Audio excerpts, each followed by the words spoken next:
Hi friends, welcome to our channel JSW TV. ఈరోజు మనతో పాటు స్టూడియోలో ఒక స్పెషల్ గెస్ట్ ఉన్నారు. ఆయన ఎవరో కాదు, ప్రొడ్యూసర్ బెక్కం వేణుగోపాల్ గారు. సో ఆయన అడిగి ఆయన నెక్స్ట్ మూవీస్ ఏం చేయబోతున్నారు అండ్ ప్రీవియస్ మూవీస్ గురించి, ఆయన లైఫ్ గురించి కూడా చాలా ఇంట్రెస్టింగ్ విషయాలు తెలుసుకుందాం. హాయ్ సార్, నమస్తే సార్. నమస్తే. ఎలా ఉన్నారు సార్? బాగున్నారా? బాగున్నా. మీరు ఎలా ఉన్నారు? Fine sir, super sir. Sir, రీసెంట్గా రిలీజ్ అయిన రోటీ కప్డా రొమాన్స్ ఓటీటీలో చాలా మంచి రెస్పాన్స్ వచ్చింది. చూసిన వాళ్ళందరూ కూడా న్యూ జనరేషన్కి తగ్గ సినిమా. ఇప్పుడు ఎవరైతే జెన్జీ అంటున్నారో, కొత్త జనరేషన్ కిడ్స్ అంటున్నారో, వాళ్ళకి సంబంధించిన స్టోరీ అని చెప్పి అంటున్నారు.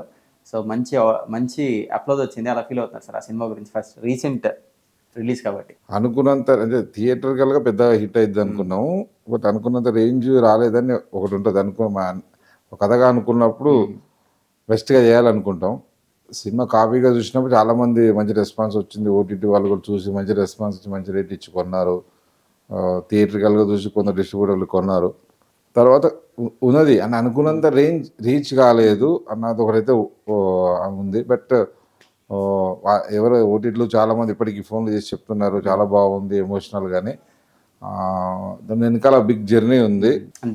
నాకు కూడా చాలా మంది ఆ సినిమా సజెస్ట్ చేశారు సార్, సినిమా చూడండి చాలా బాగుందని. నా ఫ్రెండ్ సర్కిల్ వాళ్ళు సాఫ్ట్వేర్ కంపెనీలో ఉండేవాళ్ళు కానీ బయట సర్కిల్ కానీ ఆ సినిమా చూడని రిఫర్ చేశారు. ఇంకొంతమంది ఇంకో సజెషన్ కూడా చేశారు. కొన్ని కమెంట్స్ కూడా చదివాను నేను యాక్చువల్లీ ట్రైలర్ కింద. ఈ మూవీని కొంచెం నోటెడ్ యాక్టర్స్, అంటే కొంచెం మినిమం తెలిసిన యాక్టర్స్తో తీసుంటే ఇంకా ఎక్కువ రీచ్ అయ్యి ఉండేదన్న కమెంట్స్ కూడా. అలా ఏం లేదండి. అవన్నీ మనం ఒక దానికి ఎత్తుకోలేకపోతే వేరే కారణాలు ఎత్తుకుంటాం. నోటెడ్ యాక్టర్స్ చేసినంత మాత్రాన ఆడుతుంది, వీళ్ళు చేయకపోతే ఆడదన్నట్లు ఏమి ఉండదు. బట్ సినిమా అయితే బాగుంది కదా, ఉంది. రీచింగ్ అనేది అది టైమింగ్ని బట్టి ఉంటుంది. అంటే థియేటర్కల్గా చూసే విధానం మారిపోయింది. థియేటర్కల్గా జనాలు వచ్చి టికెట్ తెంపి చూసే విధానం మారింది. కాబట్టి అది థియేటర్కల్ కాలేదు, ఓటీటీలో చూస్తున్నారు. ఇంకా చాలామంది చూడని వాళ్ళు కూడా చూస్తున్నారు. చూసిన వాళ్ళందరూ కంపల్సరీ నచ్చుతుంది.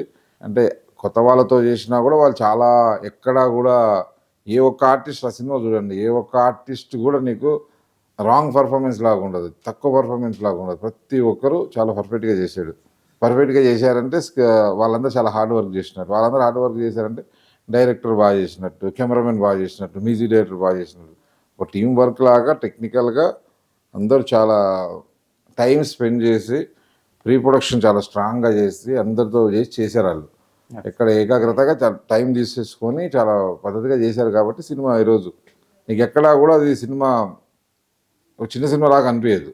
డెఫినెట్ కంపోజింగ్లో కానీ, camera work, direction and music అన్ని పర్ఫెక్ట్. ప్రొడక్షన్ వాల్యూస్ సార్, దాని తర్వాత ప్రొడక్షన్ వాల్యూస్ కూడా చాలా ఓకే.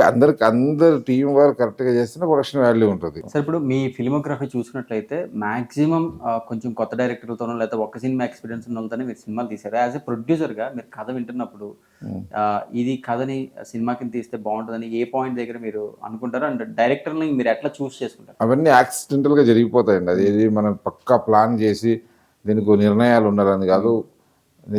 రెగ్యులర్ కథలు వింటాము. చాలా కథల వరకు నేను బౌండ్ స్క్రిప్ట్స్ చాలా తక్కువ నా వచ్చిన సినిమాలలో. చాలా కథలు ఆ డైరెక్టర్తో జర్నీ వల్ల ఒక పాయింట్ అనుకొని ఆ డైరెక్టర్ ఒక టీంని పెట్టుకొని ఒక 7-8 నెలలు కూర్చొని కథను రాయించుకొని పెంచుకొని ఆ టీంకి ఎవరు కెమెరామెన్ డైరెక్టర్తో ట్రావెల్ చేసి అట్లా జరిగినాయి ఎక్కువ సినిమాలు. చాలా తక్కువ సినిమాలో ఎక్కువ స్క్రిప్ట్తో వచ్చినాయి. అంతే ఆ సెకండ్లో ఇప్పుడు ఇలాంటి సినిమా తీస్తే బాగుంటుంది అనిపించడం, చేయడం. వాళ్ళెవరో నాకు లైఫ్లో తెలియదు. అందరూ ఆ ఫ్లోలో, ఇండస్ట్రీలో ఫ్లోలో వచ్చిన వాళ్ళు అందరితో కథ వింటాను. ఆ టైంకి కనెక్ట్ అయింది, అది ట్రావెల్ అవుద్ది కథలాగా.